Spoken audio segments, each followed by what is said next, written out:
The Northern Renaissance and the Protestant Reformation. My thesis: the Northern Renaissance and the Protestant Reformation played a crucial role in the development of the art, culture, and society we know today. Both events influenced each other and allowed them to prosper and evolve. For background information, the Northern Renaissance dated from 1400 to 1650. It was the Renaissance that occurred in countries north of the European Alps, the most prominent countries being Germany, France, England, and Poland.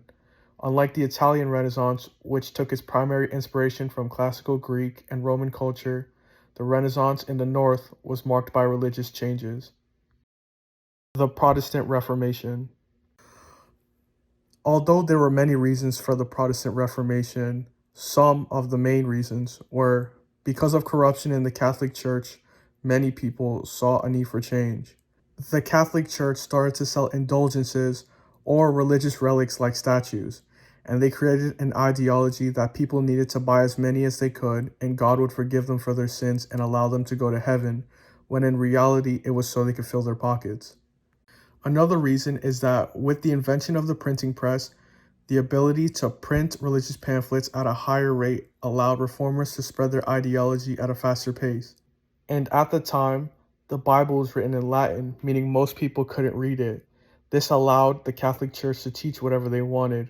With this came an increased amount of people who wanted to read and learn scriptures for themselves. Some prominent figures of the Protestant Reformation. Arguably, the most famous and influential reformer of the time period was Martin Luther. He was born in Saxony, Germany, and later became a priest. He believed that faith alone and good deeds will be rewarded with entrance to heaven, rather than the purchasing of relics. His ideology later birthed Lutheranism. After Luther is excommunicated from the Roman Catholic Church, he later writes 95 Theses. This document criticizes the selling of indulgences. Many Protestants consider this publication as the beginning of the Reformation. John Calvin, born in Noyon, France, is a theologist and a priest. He believes that God would choose who entered heaven based on the contents of their heart, and that we shouldn't question God's plan, rather trust God's intentions. Desiderius Erasmus, a Dutch-born theologist and Catholic, who was critical about the abuses performed by the Catholic Church and the corruption within it, yet he still recognized the authority of the Pope and distanced himself from Martin Luther and John Calvin. Erasmus aimed to change the focus of education from philosophy to scriptures and literature. He was condemned because of his promotion of humanism and because of his criticisms of the Church. Timeline of the Protestant Reformation. In 1517, Martin Luther finds out that religious leaders are supposedly telling their followers to buy indulgences or make payments to the Roman Catholic Church as a way to be forgiven for their sins. Luther then writes the 95 Theses. This document criticizes the selling of indulgences, and many Protestants consider this as the beginning of the Reformation. In 1521, the Pope excommunicates Luther, meaning he is no longer part or accepted by the Church, and then Luther starts translating the Bible from Latin to German. In 1531, Laurentius Petri, a Swedish-born clergyman, becomes a Protestant archbishop in Sweden.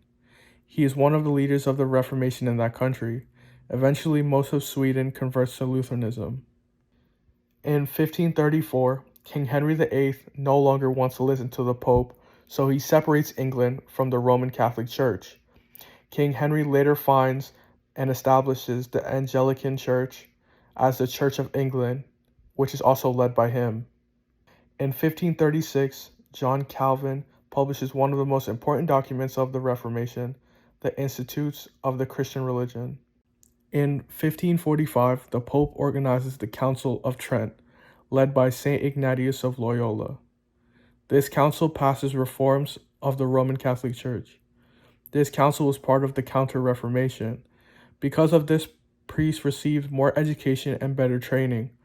After the new changes, most of France, Poland, and parts of Germany returned to Roman Catholicism. In 1555, the Peace of Augsburg, a treaty between Charles V, the Holy Roman Empire, and the Schmalkaldic League, made leaders choose between Roman Catholicism or Lutheranism for their region's official faith. This is known to be the end of the Protestant Reformation. Art of the Northern Renaissance. Jan van Eyck was a Flemish painter who lived from 1380 to 1441. It was believed he had perfected the art of oil painting that used translucent glazes to create space and depth. He was known for his technique and his level of realism. His most famous painting, the Arnolfini double portrait, which depicted the couple reciting some sort of vow. Hans Holbein, born in Augsburg, Germany, he was often celebrated as the greatest German portraitist. He was a master of lines and realism. Because of this, he was favored by Erasmus and King Henry VIII, and often painted King Henry's portraits for him and his wives. Peter Bruegel the Elder, known as the last great Flemish painter of the 16th century. His paintings were oftentimes representations of everyday lives of ordinary people, yet they oftentimes had hidden meanings. Hieronymus Bosch, a Dutch painter from Brabant, Netherlands. Although not much is known about his personal life, we know his work was based on humankind and the moral struggles within it. In his most famous painting, titled Triptych, or known as the Garden of Earthly Delights, detailed popular proverbs and the Christian theme of creation and punishment. William Shakespeare. William Shakespeare was born in 1564 in Stratford-upon-Avon, England, arguably the greatest and most famous English writer of all time. He began acting in a company called Lord Chamberlain's Men. He started writing plays for this company, which became very popular. After his first theater was shut down, he and his company built the Global Theater. Shakespeare's poems and plays spanned many genres, including tragedy, comedy, and historical pieces. In his lifetime, he produced 37 plays and 154 sonnets. He is the most influential writer in the development of Western literature. That's the end of my presentation. Thank you for your time.